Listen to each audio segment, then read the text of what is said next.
What are these guys doing? Yellow, blue on their bedroom? Of course, they are with me in one of our properties and we are inspecting because we want to expect what we expect. We need to inspect what we expect. And in this property, we are doing a lot of renovation. Look at the drywall, it's brand new now. And these blue walls will be replaced with drywall right here.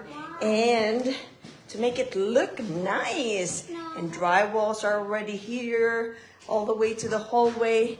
And there's one more bedroom that needs to be done. So renovation is almost over with this drywall, with this new drywall. And I'm sharing with my kids what to inspect in the property when we are doing renovation. You got to inspect what you expect.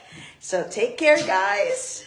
See you side hustling even on a weekend, including Saturdays and Sundays. Let's go. Working hard.